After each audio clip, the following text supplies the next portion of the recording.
Alright guys, back again with another video. Sorry I didn't upload yesterday. I was busy relaxing, alright? Uh, I'm doing another review on this cool map game. Now, I don't really do reviews very often. The last time I did this was on Neo Scavenger, but much like Neo Scavenger, this game is very near and dear to me, and it has a special place in my heart. This is one of the first map games I ever played and got really into. And this sort of got me into maps as a whole. And if you didn't know, I really love maps. I think they're really cool and stuff. And I love map games. In fact, I should probably make like a series or a live stream playing one or something. I probably will do that because they're really fun to me. But that's not what this video is about. This video is about... Actually, it is technically about map games, but this video is a review on this map game that's very near and dear to me. And there's a lot wrong with it, and it's not the best, and it used to be a lot worse. But one of the things that they did to improve this game was they updated all the flags. They were a lot different from the countries at this time period. They weren't like modern, like the flags that are like today's flags. They were a lot different. They were very different, and they didn't really match the countries. But they updated the flags, and now they're really better. I especially like the German Empire's flag. But, yeah. Good flag update, but without further ado, let's get to the maps. Now, there's a lot wrong with the borders in this game. And starting off, Somalia. Somalia at this time was split between Great Britain and Italy, with Great Britain in the north and Italy in the south of Somalia. Second off, wait, hold up. Djibouti. I probably butchered that, but Djibouti is not independent. It is owned by France. Second off, I'm not exactly sure on this one, because the borders of Arabia during this time weren't entirely confirmed by anyone. It was sort of like no man's land. Not really, there were a ton of Arab tribes there, but the region wasn't entirely mapped out. But following the Victoria II map, the Emirate of Jabal Shamar would not be in charge of all Arabia, and instead would be in charge of all of northern Arabia, like these bits of the north, and the south would be controlled by the Emirate of Najd, and maybe a few other Arab tribes on the map too. But I don't entirely know the borders of that, but it would just be Najd in the south and the Emirate of Jabal Shamar in the north.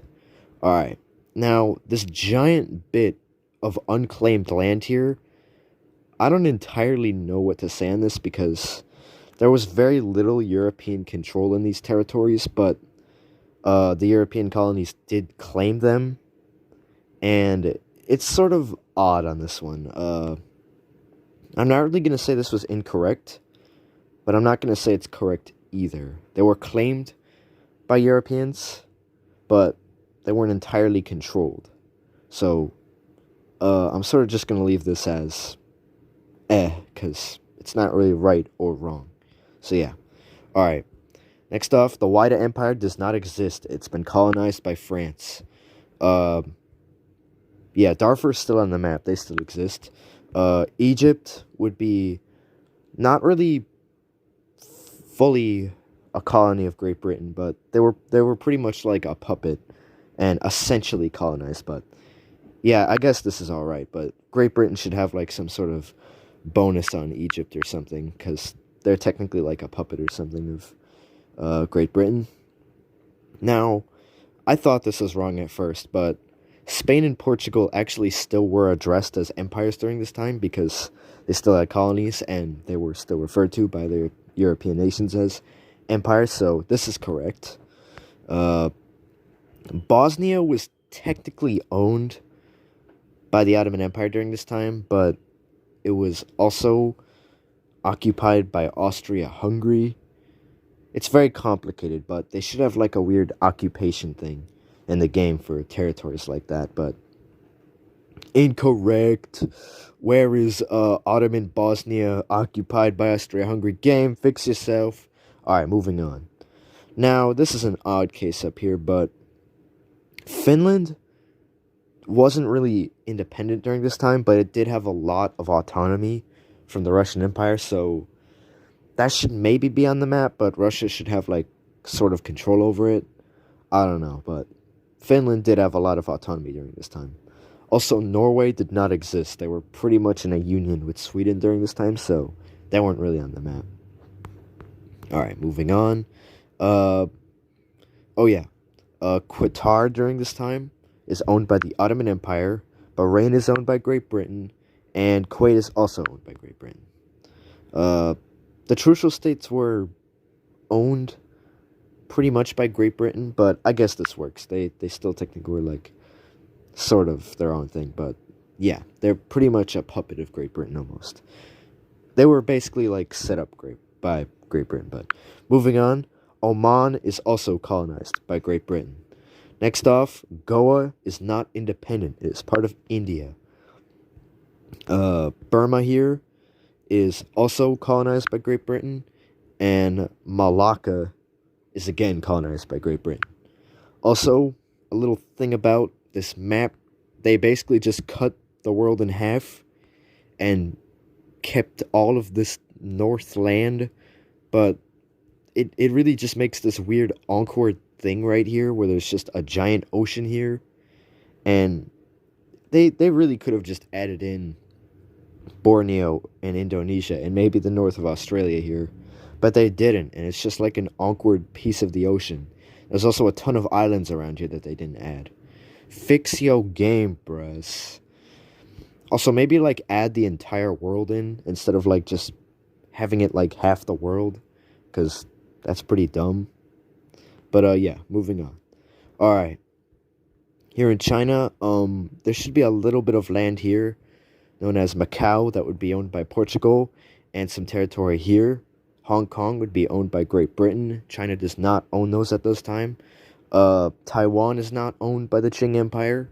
It is owned by Japan. And much like Bosnia, Korea is at this time occupied by Japan, but isn't really its own thing. But it's not part of Japan yet. It's just occupied. But it's complicated. They should really add in an occupation system in this game, because that would really help out the borders. Also, if you didn't know, this game was set in the year 1900. Also, I don't know why, but I'm set as the Ottoman Empire for some reason, but ignore that. It's not really too much important. Central Asia is pretty much recognized under Russian control, so, and they pretty much have dominance over there, so yeah, that's pretty much alright. And, yeah, that's pretty much the borders. Most of them are alright. There's just a few little errors here and there with independent countries and whatnot. But, yeah, pretty much the colonies are alright. They have them pretty much down. Yeah. Alright. Now, moving on to the game itself. Now, there's a lot with this game. The tribute system is dumb. Just put merchants on full and you can make some money. And not enough money, actually, because things cost a lot in this game. Like, for instance, if you want to invade another country, like, say I wanted to invade Austria-Hungary, look how much money this is going to cost. That is ridiculous. In fact, it's lagging out the game a bit how much this costs. Look at how much oil that's going to take. Was oil even discovered yet? It probably was, but yeah, they really need to balance out the money system. Like, if I wanted to invade Austria-Hungary, I would just use, like, navies, because it doesn't, well, actually, that does cost a lot. You can barely invade anybody. And, well, you can invade some countries, like, I don't know why the game does this, but smaller countries are actually a lot cheaper to invade. Like, if I wanted to use all my warships, I only needed to, like, sit for, like, only a few minutes and just let my cash build up. Or I could just use my gems here. You start off with 600. And also, another dumb thing about this game, you could basically just cheese the entire game by just watching ads. Because you can get gems, and gems you can use for anything. You can just completely ditch the cash system, which makes it completely pointless in the first place. And if a major part of your game is going to be watching ads to do stuff in it, I don't even know why this would be a game at this point. It's pretty much just an ad to win, which is really annoying. Oh my god, and here's an ad right here.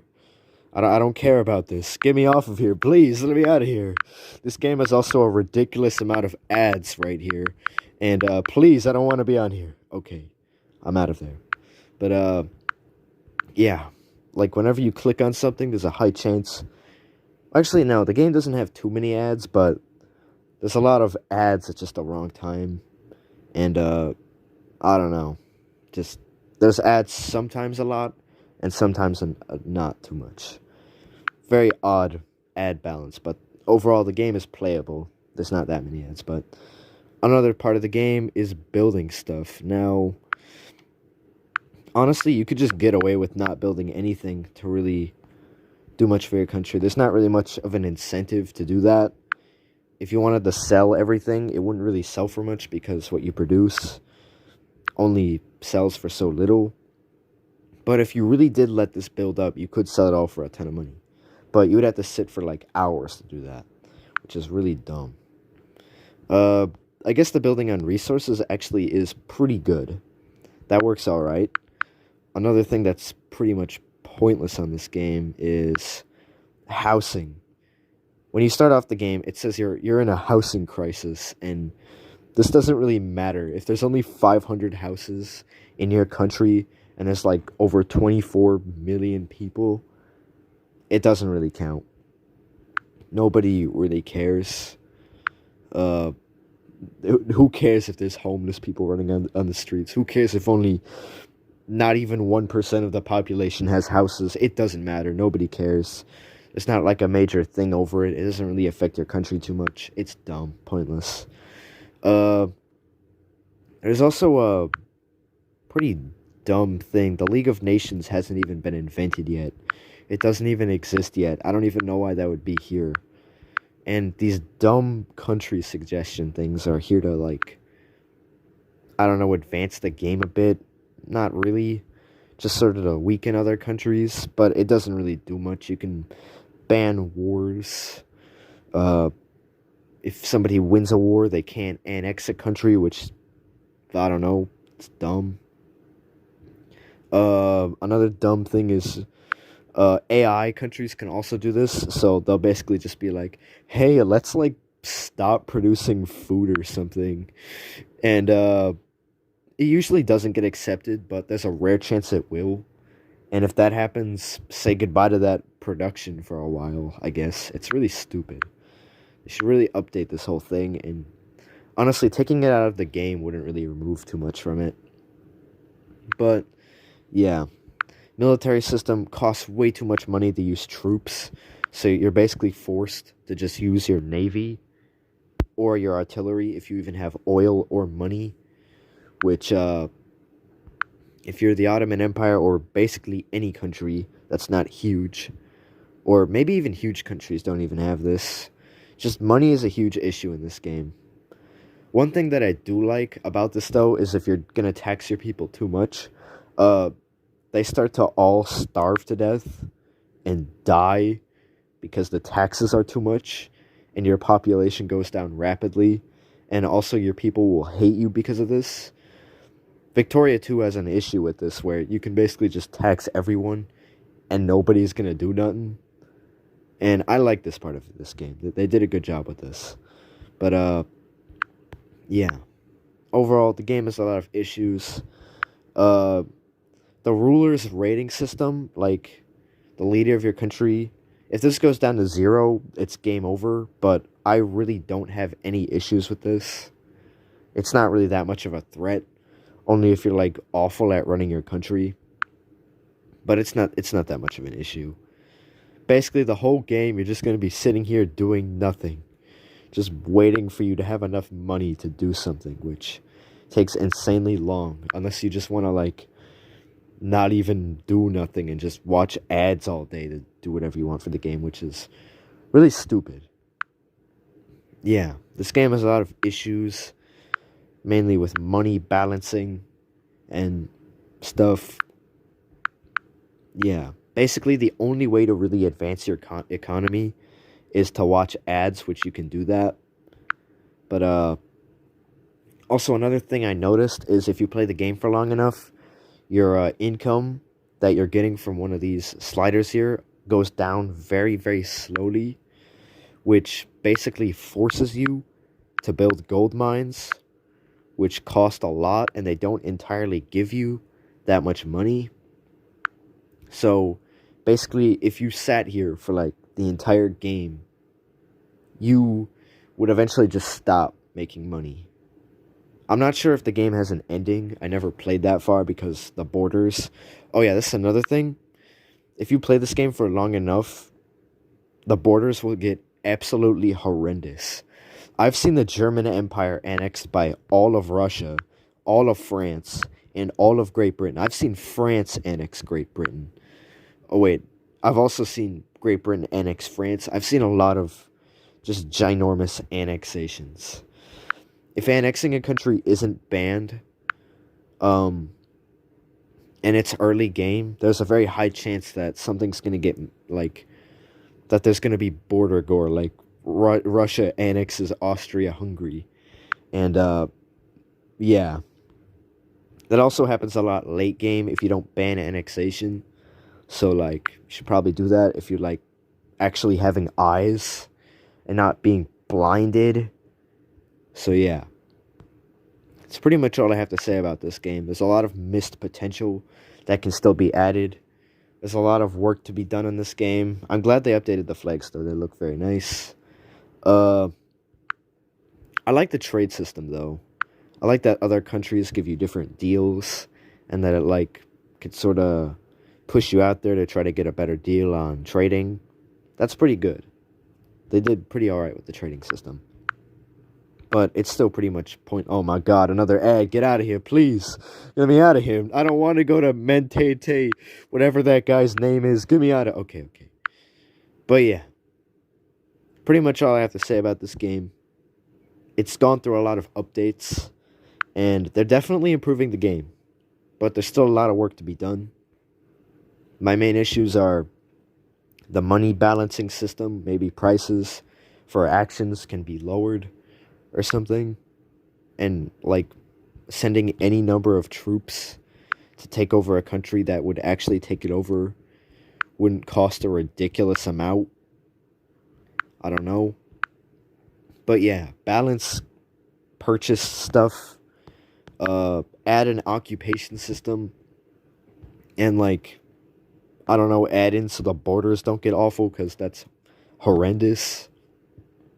But yeah. It's pretty much all I'm saying here. Pretty good game. Pretty alright. Pretty decent. For my first map game, Victoria 2 is way better, but yeah. That's pretty much all I gotta say for this video. Thank you guys for watching. If you want to get this game, it's free on the App Store.